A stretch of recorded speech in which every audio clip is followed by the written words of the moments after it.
Day student exam से पहले हर student का ये सपना होता है कि उनका अच्छे नंबर आए, लेकिन कहीं ना कहीं जाके एग्जाम के बाद क्या होता है, उनका जो मनोबल होता है टूट जाता है। इसका रीजन ये होता है, वो क्या होते हैं, या तो मैथ में नंबर कम पाते हैं या तो विज्ञान में नंबर कम पाते हैं, क्योंकि अन्य विषय में उनका नंबर लमसम अच्छे आ ही जाते हैं। लेकिन मैथ और विज्ञान में उनका क्या होता है, पकड़ नहीं होता है। विज्ञान में क्या होता है, न्यूमेरिकल पर उनका कमांड नहीं होता है। केमिस्ट्री में जो इक्वेशन होता है उसको लर्न नहीं होता है, इसीलिए उनके नंबर क्या होते हैं, साइंस में कम हो जाते हैं। तो मैं यहाँ पे लेके आया हूँ बालाजी प्रकाशन का जो मोस्ट इंपॉर्टेंट हमारा चैप्टर है विद्युत है, उससे लेके आया हूँ। देखिए 35 नंबर से लेकर 39 नंबर तक के प्रश्न बताऊंगा, बेहद इंपॉर्टेंट प्रश्न। ये प्रश्न हमेशा एग्जामों में पूछे जाते हैं और ये प्रश्न देखिए बिल्कुल आसान नहीं है, क्योंकि ये फिगर वाले प्रश्न यहाँ देख सकते हैं। यहाँ पे 2 फिगर आपको बनाया गया है, आगे स्क्रीन पे देख सकते हैं ये तीसरा फिगर। अगर ये तीनों फिगर वाले प्रश्न आप देख लेंगे तो आसानी से क्या करेंगे, कोई भी तुल्य प्रतिरोध निकालने वाला प्रश्न आएगा, इजीली सॉल्व कर लेंगे। ये क्वेश्चन हमेशा पूछा भी जाता है। तो चलिए इस वीडियो को स्टार्ट करते हैं और बता दें इन क्वेश्चन को हम लोग कैसे सॉल्व करते हैं।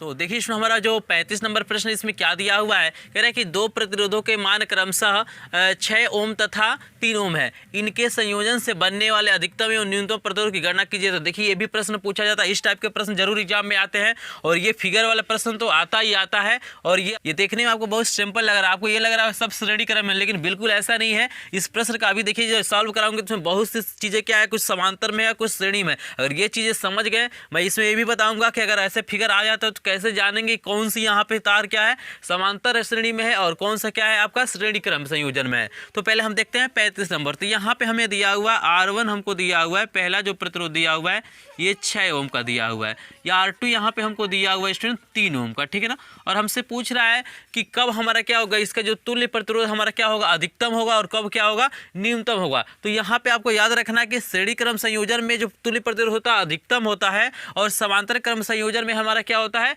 न्यूनतम होता है। लेकिन इसे हमें प्रूव करके दिखाना। तो हम यहाँ पे देख सकते हैं, यहाँ पे सबसे पहले लिखेंगे कि श्रेणी क्रम संयोजन के लिए, श्रेणी क्रम संयोजन के लिए, तो यहाँ पे हम क्या करते हैं, ये जो 2 प्रतिरोध दिया है इसे हम क्या करते हैं, श्रेणी क्रम में क्या करते हैं, जोड़ते हैं और इसका हम तुल्य प्रतिरोध निकालते हैं। तो यहाँ पे हो जाएगा R बराबर हो जाएगा स्टूडेंट R1 प्लस क्या हो जाएगा हमारा R2, यानी R बराबर यहाँ हो जाएगा 6 + 3, यानी हमारा हो जाएगा 6 × 3 = 9 ओम। ये हमारा क्या हो गया, श्रेणी क्रम में निकल गया। बिल्कुल इसी तरह से हम क्या करते हैं, समांतर क्रम में भी देख लेते हैं। तो यहाँ लिखेंगे समांतर क्रम संयोजन के लिए, संयोजन के लिए, या तो ऐसे लिख सकते हैं और नहीं तो आप लिख सकते हैं कि यदि प्रतिरोधों का क्या किया जाए, श्रेणी क्रम में जोड़ा जाए। फिर लिख लीजिए यदि प्रतिरोधों क्या किया जाए, समांतर क्रम में जोड़ा जाए, बात वही है। तो यहाँ पे हमारा क्या हो जाएगा, 1/R बराबर हमारा हो जाएगा 1/R1 प्लस हमारा हो जाएगा 1/R2, यानी 1/R बराबर हो जाएगा 1/, यहाँ पे देखिएगा R1 की वैल्यू 6 दिया हुआ है प्लस 1/R2 की वैल्यू यहाँ पे 3 दिया हुआ है, यानी 1/R बराबर यहाँ पे लसा इसका 6 ही हो जाएगा। और यहाँ 6 से 6 कट जाएगा, 1 बचेगा और 3 दूना 6 होता है, यानी 2 हो जाएगा। शेष पार्ट को मैं यहाँ पे सॉल्व कर रहा हूँ। तो 1/R बराबर हमारा क्या हो जाएगा, 2 1 हो जाएगा 3/6, और R बराबर यहाँ से क्या हो जाएगा 6/3, ठीक है ना। इसको सीधा करेंगे तो ये भी हमारा ऊपर चला जाएगा।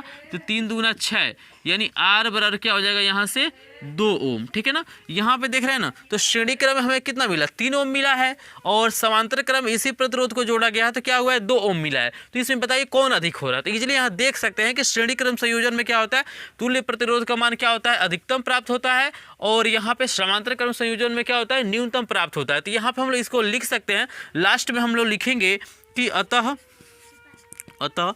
श्रेणी क्रम संयोजन में, श्रेणी क्रम संयोजन में तुल्य प्रतिरोध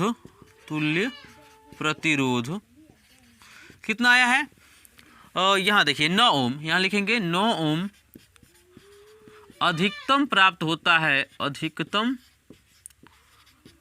प्राप्त हुआ है, लिख लीजिए प्राप्त हुआ है, तथा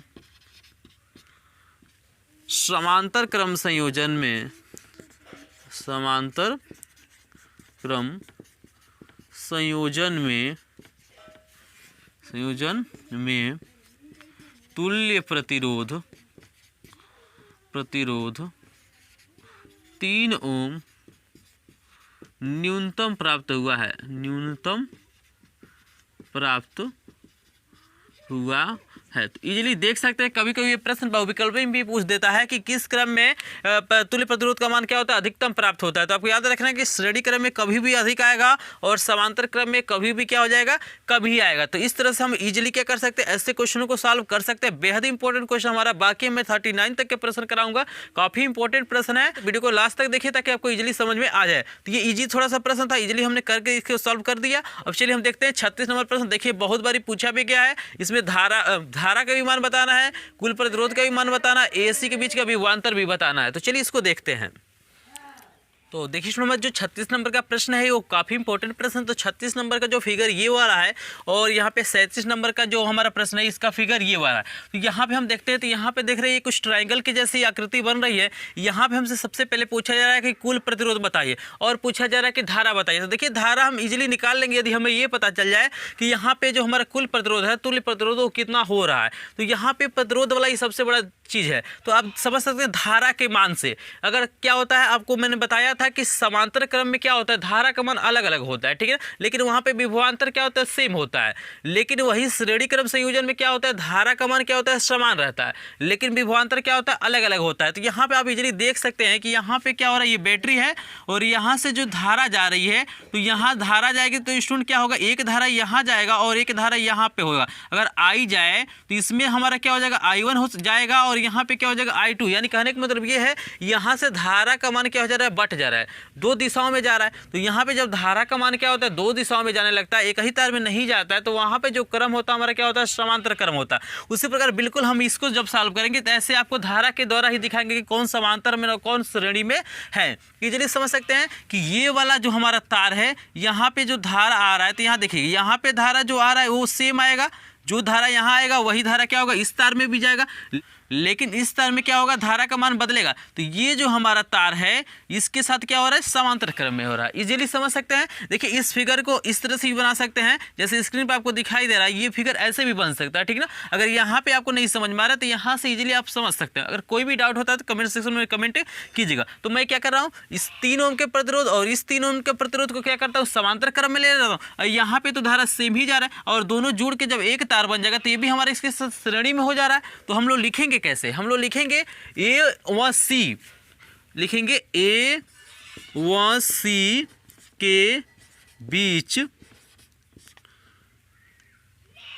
समांतर क्रम संयोजन है, समांतर क्रम संयोजन है, इसको हमको मेंशन कर लेना है, यहाँ पे संयोजन है। तो यहाँ देखिए इसके हम तुल्य प्रतिरोध क्या करते हैं, आर डैश मानते हैं यदि, तो यहाँ पे क्या हो जाएगा, 1/r डैश हमारा क्या हो जाएगा स्टूडेंट, 1/3 प्लस 1/ क्या हो जाएगा 3, यानी 1/r डैश बराबर हमारा हो जाएगा, यहाँ पे एलसीएम 3 ही होगा और यहाँ पे एक कितना हो जाएगा 2, यानी r डैश बराबर हमारा क्या हो जाएगा 3/2। यहाँ देखिए तो यहाँ पे r डैश का मान कितना होगा 3/2, इसको बदल, तो यहाँ देखिए 3/2 को हम लोग इजीली लिख सकते हैं 1.5 ओम। तो ये हमारा r डैश निकल गया। अब देखिए अब ये r डैश हमारा एक तार बन गया, तो इसके साथ क्या होगा, हमारा श्रेणी क्रम में होगा। तो यहाँ पे हम लोग इस चीज को मेंशन करेंगे, क्या मेंशन करेंगे, लिखेंगे कि r डैश तथा 1 ओम का प्रतिरोध, 1 ओम का प्रतिरोध श्रेणी क्रम में जुड़ा है, श्रेणी क्रम में जुड़ा है, क्रम में जुड़ा है। तो श्रेणी क्रम में जुड़ा है, तो यहाँ पे परिपथ का कुल तुल्य प्रतिरोध यानी R जो हमारा हो जाएगा R डैश प्लस 1 ओम, यानी R बराबर क्या हो जाएगा, R डैश कितना है 1.5 प्लस 1, यानी इसे जब जोड़ेंगे तो हमारा क्या होगा 2.5 ओम हो जाए। तो यही पूरे परिपथ का क्या हो जाएगा, तुल्य प्रतिरोध है। इजीली इस चीज़ को समझ सकते हैं। कोई भी डाउट होगा तो प्लीज जरूर कमेंट में आप पूछिएगा, इसका सोल्यूशन जरूर किया जाएगा। तो स्टूडेंट यहाँ से हमारा पहला पॉइंट तो सॉल्व हो गया। अब चलिए हम दूसरा वाला पॉइंट भी यहीं पे सॉल्व कर लेते हैं। तो दूसरा हमसे पूछ रहा है इस परिपथ का हमें धारा बताना है, यानी आई का मान बताना है। तो यहाँ पे आई बराबर जो फार्मूला होता है V/R होता है, ठीक है ना। तो यहाँ देखिए आई बराबर हमारा होता है V/R, यानी आई बराबर हमारा हो जाएगा, देखिए V की जो वैल्यू हमें दी गई है, V की वैल्यू यहाँ पे दी गई है 4, तो यहाँ पे 4/ यहाँ पे इजीली देख सकते हैं 4 वोल्ट दिया है। विद्युत वाहक बल ही हमारा क्या होता है, विभवांतर के तुल्य होता है। तो यहाँ पे 4/ और यहाँ पे R की वैल्यू हमारा कितना निकला है, यहाँ पे 2.5 निकला हुआ है। यहाँ पे ऊपर नीचे 10 से गुणा करते हैं दशमलव हटाने के लिए, तो आई बराबर हमारा क्या हो जाएगा 40/ ये हो जाएगा ये 40/25 हो गया स्टूडेंट। इसके बाद आप चाहें तो इसको काट सकते हैं, जैसे 5/40 होता है या 50/25 होता है, यानी आई बराबर यहाँ से हो जाएगा 8/5। जब इसको भाग देंगे तो आपका आएगा 1.6 एम्पियर। तो ये हमारा क्या हो गया, धारा की भी मान इजीली निकल गया। अब देखिए यहाँ पे एक चीज़ और पूछा हुआ है, यहाँ पे पूछ रहा है बिंदु ए और सी के बीच का हमें क्या करना है, विभवांतर बताना है। तो यहाँ पे देखिए इसको हम लोग सॉल्व करते हैं, ये 3 नंबर डाल लेते हैं। तो यहाँ पे देखिए विभवांतर को हम लोग इजीली निकाल सकते हैं। हमें देखना है क्या है, ए और सी के बीच में। तो हमने क्या किया, यहाँ पे हमने ए और सी के बीच का क्या किया है, प्रतिरोध निकाला है। तो यहाँ पे देख सकते हैं तीसरा में क्या कर रहा है, तीसरा हमसे पूछ रहा है कि ए और सी के बीच का विभवांतर बताना। तो विभवांतर को यूजुअली हम निकाल सकते हैं, क्योंकि देखिए यहाँ पे भी बराबर फार्मूला हमारा होता है आई इंटू आर होता है। लेकिन यहाँ पे देखिए हमारा ये तो मेन तो पूछ नहीं रहा है कि पूरे परिपथ का विभवांतर, तो हम इसको भी डैश कर लेते हैं, ठीक है ना। आई तो वही रहेगा, यहाँ पे इसको आर डैश कर लेंगे। आर डैश क्यों करेंगे, क्योंकि देखिए ए और सी के बीच का जो हमारा तुल्य प्रतिरोध निकला हुआ है, ये आर डैश हमने इसको मेंशन किया, इजीली आप समझ सकते हैं। तो आपको खुद सिर्फ मान भर देना है यहाँ पे, यानी भी डैश बराबर हो जाएगा, आई का मान कितना आया 1.6 गुणे आर डैश की वैल्यू दिया हुआ 1.5 इसी का मल्टीप्लाई कर लीजिएगा, इसका विभवांतर निकल जाएगा। देखिए जब इसका मल्टीप्लाई करेंगे तो आपका 240 आएगा, और 2 अंक के बाद दशमलव लगाएंगे यानी 2.4, यानी भी डैश बराबर आपका हो जाएगा 2.4, ये हमारा वोल्ट हो जाएगा। तो यही हमारा आंसर हो जाएगा। तो इस तरह से इजीली क्या कर सकते हैं, हम ऐसे क्वेश्चन को सॉल्व कर सकते हैं। और मुझे आशा है कि ये क्वेश्चन आपको इजीली समझ में आ गया और काफी इंपॉर्टेंट है प्रश्न है। चलिए इसके बाद हम देखते हैं 37 नंबर के प्रश्न को कैसे हम लोग सॉल्व करते हैं। बेहद इंपॉर्टेंट है, यहीं पे कंफ्यूजन होता है। तो स्टूडेंट आपको जो 37 नंबर का प्रश्न है उसको ध्यान से समझना पड़ेगा। कह रहा है कि संलग्न परिपथ में ए व बी के मध्य तथा ए व सी के मध्य प्रभावी प्रतिरोध की गणना करना, यानी इसके बीच का तुल्य प्रतिरोध ज्ञात करना। तो यहाँ पे हम लोग सबसे पहले ए और बी के बीच देखते हैं। तो ये हमारा बिंदु ए है और ये हमारा बिंदु क्या है, बी है। तो यहाँ से यदि मान लीजिए कल्पना करें, यहाँ से धारा अगर आई जाएगी तो इसमें हमारा क्या होगी, I1 धारा जाएगी, और यहाँ पे क्या होगी हमारी I2 धारा जाएगी। तो यहाँ पे I1 जो धारा यहाँ से जाएगी उस सेम धारा रहेगी, जो यहाँ धारा रहेगी वही धारा यहाँ भी रहेगी, वही धारा यहाँ पे भी रहेगी, क्योंकि हमारा क्या हो रहा है, एक टर्मिनल ये हो रहा है और एक टर्मिनल क्या हो रहा है, ये हो रहा है। तो यहाँ से हम लोग कह सकते हैं कि जिसमें क्या होता है, एक ही धारा जाता है, वहाँ पे हमारा जो क्रम होता है क्या होता है, श्रेणी क्रम होता है। यानी ये देखिए यहाँ ये 2 ओम और ये 2 ओम और ये 2 ओम, तीनों 2 ओम के प्रतिरोध क्या होंगे, श्रेणी क्रम में होंगे। और इनके साथ क्या होगा, ये जो 6 ओम का प्रतिरोध हमारा क्या होगा, समांतर क्रम में होगा। इजीली आप समझ सकते हैं, क्योंकि हमसे ए और बी के बीच पूछ रहा है। अभी हम AC का भी बात करेंगे, पहले हम क्या करते हैं, ए और बी के बीच निकाल लेते हैं प्रभावी प्रतिरोध। तो यहाँ पे हम लिखेंगे, यहाँ पे 37 नंबर कर देते हैं। तो यहाँ पे ए व बी के बीच प्रभावी प्रतिरोध के लिए, ठीक है ना, इसको हम मेंशन कर दिए, ठीक है ना। अब यहाँ पे हम लिखेंगे, क्या लिखेंगे कि 2 ओम के तीनों प्रतिरोध, 2 ओम के तीनों प्रतिरोध श्रेणी क्रम में जुड़े हैं, श्रेणी क्रम में जुड़े हैं। तो यहाँ देखिए जब श्रेणी क्रम में जुड़े हैं तो इनका तुल्य प्रतिरोध हम लोग आर डैश मानते हैं। तो आर डैश हमारा क्या हो जाएगा, 2 + 2 + 2, यानी आर डैश हमारा हो जाएगा 2 2 4 2 कितना हो जाएगा, 6 ओम। यहाँ से हमारा क्या हो गया, आर डैश निकल गया। अब जब ये तीनों जुड़ के एक तार बना दिए, जैसे ये तीनों जुड़ के एक तार बना दिए, तो ये वाला जो मतलब आर डैश है और ये 6 ओम का हमारा क्या होगा, समांतर क्रम में होगा। तो यहाँ पे इस चीज़ को भी मेंशन करेंगे कि आर डैश तथा 6 ओम का प्रतिरोध समांतर क्रम में होगा, समांतर क्रम में होगा। चाहे है लिख सकते हैं, चाहे जुड़ा है लिख सकते हैं, इसमें कोई दिक्कत नहीं है। तो यहाँ पे जो तुल्य प्रतिरोध, यानी यहाँ का जो तुल्य प्रतिरोध होगा ना, वही हमारा क्या होगा, ए और बी के बीच का तुल्य प्रतिरोध होगा। तो यहाँ पे हम लोग मेंशन करेंगे कि 1/R बराबर 1/R डैश प्लस 1/6 ओम।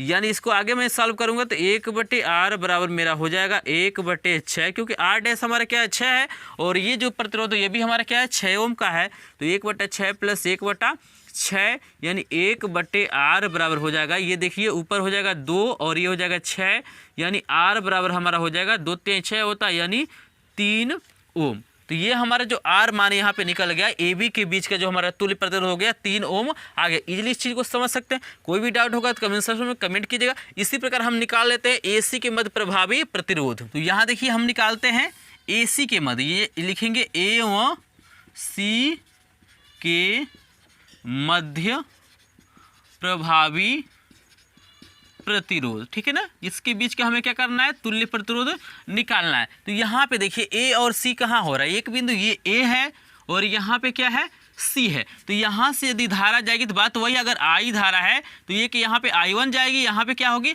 I2 जाएगी। तो यहाँ पे देख सकते हैं कि यहाँ पे तो I1 रहेगी, यहाँ पे भी I1 रहेगी, लेकिन यहाँ से धारा का मान क्या हो जाएगा, चेंज होगा, क्योंकि यहाँ पे टर्मिनल एक बन रहा है, एक टर्मिनल यहाँ पे बन रहा है। तो यहाँ पे I1 जाएगा लेकिन यहाँ से बाहर निकल जाएगा, फिर यहाँ से I2 जाएगा, इसमें भी I2 जाएगा, ये बाहर निकल जाएगा। तो यहाँ पे हम लोग देख सकते हैं कि ये जो दोनों है हमारा श्रेणी क्रम में हो रहा है और ये दोनों हमारा श्रेणी क्रम में हो रहा है, फिर ये दोनों आपस में क्या हो जाएंगे, समांतर क्रम में हो जाएंगे। इजीली आपको समझ में, इसमें कोई डाउट नहीं है। कोई भी डाउट होगा तो कमेंट सेक्शन में कमेंट कीजिएगा। तो यहाँ पे देखिए, या तो आप लिखिए कि 2 ओम के दोनों प्रतिरोध क्या हुए हैं, श्रेणी क्रम में जुड़े हैं, या तो आप इस बेहतरीन है, आप इसको चाहे तो R1 R2 मान सकते हैं। यहाँ पे इसको R1 मान लीजिए, ये हमारा R2 हो जाएगा, यहाँ पे इसको R3 मान लीजिए, यहाँ पे इसको R4 मान लीजिए। जब भी कोई कंफ्यूजन हो उसको मान सकते हैं, इसमें कोई दिक्कत नहीं है। तो यहाँ पे हम लिखेंगे, क्या लिखेंगे कि R1 तथा R2 श्रेणी क्रम में जुड़े हैं, श्रेणी क्रम में जुड़े हैं। तो श्रेणी क्रम में जुड़े हैं, तो यहाँ पे हम इसका तुल्य प्रतिरोध को R डैश मानते हैं। तो यहाँ पे R डैश बराबर हमारा क्या हो जाएगा, देखिएगा 2 + 2 हो जाएगा, यानी R1 + R2। तो R डैश यहाँ से हो जाएगा यहाँ से 4 ओम। इसी प्रकार हम लिखेंगे कि R3 और R4, R3 और R4 श्रेणी क्रम में जुड़े हैं, श्रेणी क्रम में जुड़े हैं। तो इनके तुल्य प्रतिरोध को हम R डबल डैश मानते हैं। तो R डबल डैश क्या हो जाएगा, R3 + R4, यानी R डबल डैश हमारा हो जाएगा, ये देखिए कितना दिया हुआ है 2 प्लस ये हमारा है 6, तो 6 2 कितना हो जाएगा, 8 ओम हो गया। अब देखिए ये क्या होंगे, श्रेणी क्रम में जुड़ के इनका तुल्य प्रतिरोध निकाले, यहाँ पे भी निकालिए। अब ये हमारा क्या होगा, R डैश और R डबल डैश हमारा क्या होगा, समांतर क्रम में होगा। तो इसको मेंशन करिए कि R डैश तथा R डबल डैश समांतर क्रम में जुड़ा है, समांतर क्रम में जुड़ा है। बस आपको लिखने की थोड़ा सा आपको लगेगा कि हाँ लिखना पड़ा है, लेकिन इसको अगर समझते हैं तो इजीली क्या करेंगे, इस चीज़ों को आप मेंशन कर लें, क्योंकि नंबर मिलता है बिल्कुल स्टेप वाइज लिखेंगे तभी आपको पूरा का पूरा नंबर मिलेगा। आप सिर्फ क्वेश्चन को सॉल्व कर देंगे तो उससे पूरा का पूरा नंबर आपको नहीं मिलेगा। तो यहाँ पे देखिए 1/R बराबर हमारा क्या हो जाएगा, 1/R dash + 1/R double dash. आगे जब इसको सॉल्व करेंगे तो आपका हो जाएगा, तो यहाँ पे मान रहा कि इसको सॉल्व करते हैं तो 1/R बराबर हो जाएगा 1/R डैश का मान देखिए कितना दिया है, 4 दिया है, प्लस 1/R डबल डैश का मान हमको 8 ओम है, तो 8 ओम, यानी 1/R बराबर हमारा हो जाएगा, यहाँ पे एलसीएम 8 होगा और यहाँ पे 2 + 1, यानी यहाँ पे 1/R बराबर हो जाएगा यहाँ पे 3/8। और यहाँ पे मैं इसको सॉल्व कर रहा हूँ, थोड़ा सा स्पेस की कमी है मेरे पास। तो यहाँ पे देखिए R बराबर हमारा हो जाएगा 8/3, यानी R बराबर यहाँ से हो जाएगा, देख सकते हैं ना, 1/R हमको दिया है 3/8, तो R क्या हो जाएगा 8/3, ठीक है ना। तो इसको जब हम भाग करेंगे तो वही हमारा क्या हो जाएगा, वैल्यू हो जाएगा। तो इसका जो वैल्यू हमारा आएगा 2.67 ओम, तो यही हमारा क्या हो जाएगा, आंसर हो जाएगा। तो इस तरह से इजीली क्या कर सकते हैं हम लोग, धारा के माध्यम से बता सकते हैं कि कौन सा प्रतिरोध समांतर क्रम में जुड़ा हुआ है और कौन सा प्रतिरोध हमारा क्या हुआ है, श्रेणी क्रम में जुड़ा हुआ है। तो मुझे आशा है कि ये क्वेश्चन इजीली आपको समझ में आ गया होगा। अगर क्वेश्चन समझ में आ गया हो तो इसका स्क्रीनशॉट लीजिए। हम बहुत इंपॉर्टेंट प्रश्न देखने जा रहे हैं। हम लोग देखेंगे मोस्ट इंपॉर्टेंट जो हमारा प्रश्न है 38 नंबर का प्रश्न, काफी इंपॉर्टेंट प्रश्न वो भी है, और 39 नंबर प्रश्न को ही हम इस वीडियो में देखेंगे। तो देखिए इसमें हमारा जो 38 नंबर का प्रश्न इसमें पूछा जा रहा है धारा आई का मान ज्ञात करना। इजीली ये क्वेश्चन सॉल्व हो जाएगा अगर हमें ये पता चल जाए कि इस जो परिपथ दिया हुआ है इसका तुल्य प्रतिरोध कितना होगा, यानी आर का मान कितना होगा। तो देखिए बहुत सारे स्टूडेंट इसमें उलझ जाते हैं। बिल्कुल इसको हम धारा के जैसे जैसे आपको बताया कि धारा के प्रवाह के अनुसार हम क्या करते हैं, बता सकते हैं कि कौन सा जो हमारा प्रतिरोध है श्रेणी में है और कौन सा हमारा क्या है समांतर में। जैसे यहाँ दिया हुआ है, यहाँ देखिए अगर यहाँ से आई धारा जाती है तो यहाँ दो भागों में बट रही है, एक इसमें जा रहा I2 और इसमें जा रहा I1, लेकिन यहाँ भी I1 है है और इस तार में भी हमारा I1 है। यहाँ देखिए यहाँ भी I2 है और यहाँ भी क्या होगा I2 होगा, क्योंकि सेम धारा इन दोनों में जा रहा है, यहाँ से बट जा रहा है और इस टर्मिनल पे बट जा रहा है, लेकिन इन दोनों में एक समान धारा है और इन दोनों में एक समान धारा है। तो जब धारा का मान क्या होता है समान होता है तो वहाँ पे जो क्रम होता है श्रेणी क्रम होता है। धारा का मान क्या होता है अलग अलग होता है तो वो जो क्रम होता है हमारा क्या होता है समांतर क्रम होता है। तो इजीली हम लोग क्या करेंगे, सबसे पहले इन दोनों को श्रेणी क्रम में जोड़ के इनका तुल्य प्रतिरोध निकाल लेते हैं, फिर इनको जोड़ के क्या करते हैं तुल्य प्रतिरोध निकाल लेते हैं। फिर जो आएगा ना इन दोनों को, जैसे मान लीजिए इसका अगर R डैश है इसका R डबल डैश है तो ये दोनों क्या हो जाएंगे समांतर क्रम में, और यहाँ पे क्या करेंगे समांतर क्रम में इसको जोड़ के इजीली हम क्या करेंगे पूरे परिपथ का तुल्य प्रतिरोध निकालेंगे। जब मेरे पास R आ जाएगा, हमें V की वैल्यू दी गई है तो इजीली हम लोग I निकाल सकते हैं, क्योंकि I बराबर होता है V बटे R। तो चलिए इसी का प्रयोग करके हम लोग सबसे पहले क्वेश्चन को सॉल्व करते हैं। तो यहाँ पे आप एक काम कर सकते हैं कि इसको आप मान लीजिए R1, इसको मानिए R1, इसको मानिए R2, यहाँ पे मान लीजिए R3 और इसको हम लोग मान लेते हैं R4, ठीक है ना। इसको लिखने में क्या होगा आसानी होगा। तो ये हमारा क्या है R4। तो यहाँ पे हम लोग सबसे पहले लिखेंगे क्या, तो हम लोग लिखेंगे कि R1 तथा R2 श्रेणी क्रम में जुड़े हैं, श्रेणी क्रम में जुड़े हैं। तो भाई जब श्रेणी क्रम में जुड़े हैं तो इनके तुल्य प्रतिरोध को हम लोग क्या करते हैं R डैश मानते हैं। तो R डैश क्या हो जाएगा R1 प्लस हमारा हो जाएगा R2, यानी R डैश बराबर हो जाएगा R1 कितना दिया हुआ 1 ओम और R2 हमको दिया हुआ है ये 2 ओम, ठीक है ना। तो R डैश हमारा हो जाएगा 2 1 हो जाएगा 3 ओम। तो यहाँ से हमारा क्या हो गया, इस तार का तुल्य प्रतिरोध निकल गया। अब नीचे वाले तार के लिए निकाल सकते हैं आप। अगर R1 R2 नहीं मानते हैं ना तो आपको लिखना पड़ेगा ऊपर वाले तार के लिए, फिर लिखना पड़ेगा नीचे वाले तार के लिए। तो ऐसे भी आप बिना माने हुए भी लिख सकते हैं। तो यहाँ पे हम लिखेंगे पुनः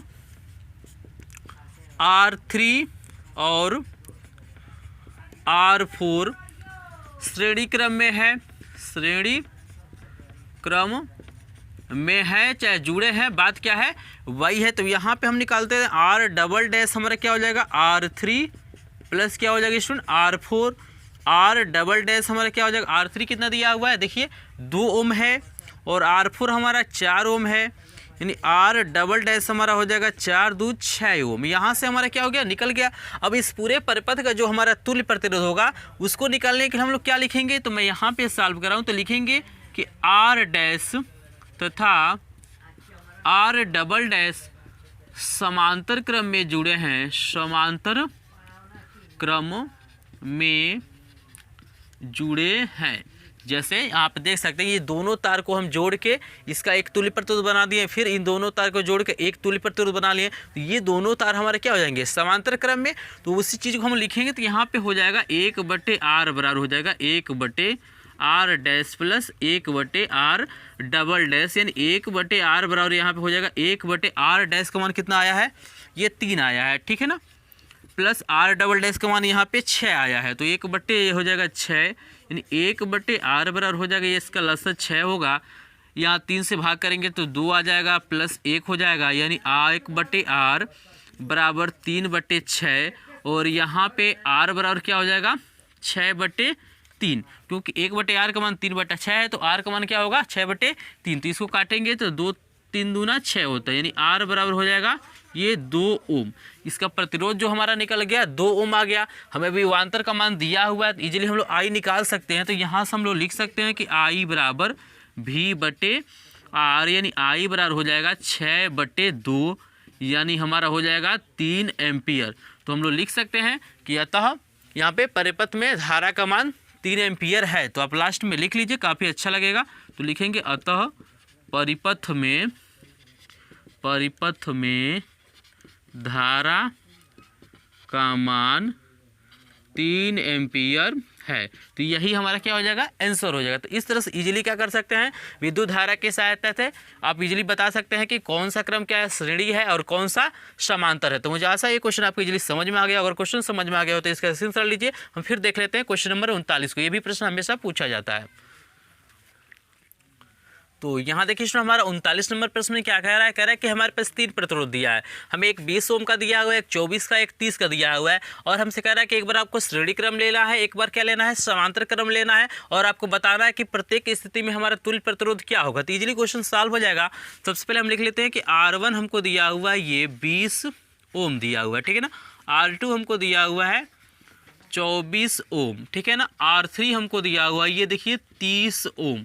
हम लिख लेते हैं पहले श्रेणी क्रम, यहाँ पे लिख लेते हैं पहला नंबर डाल के श्रेणी क्रम के लिए। तो श्रेणी क्रम के लिए हमारे जो तुल्य प्रतिरोध होगा R बराबर हमारा हो जाएगा student R1 plus R2 plus क्या हो जाएगा R3, यानी R बराबर हो जाएगा यहाँ पे देख सकते हैं 20 प्लस 24 प्लस यहाँ पे 30, यानी इसको जब जोड़ेंगे तो 30 20 50 और ये 20 70 और 4 कितना हो जाएगा 74 ओम, यानी हमारा जो श्रेणी क्रम में तुल्य प्रतिरोध हो जाएगा 74 ओम आ जाएगा। इसी प्रकार हम दूसरा नंबर लिख लेते हैं समांतर क्रम के लिए, समांतर क्रम के लिए।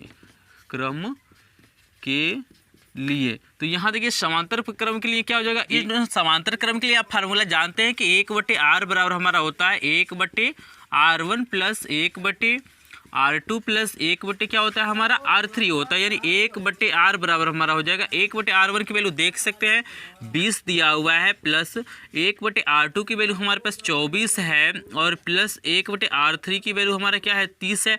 बस यहाँ पे हमें क्या कर लेना, इसका एलसीएम निकाल लेना है। तो यहाँ देखिए 20 24 30 का जो एलसीएम होगा क्या होगा, तो मैं यहाँ पे निकाल के आपको दिखा भी देता हूँ।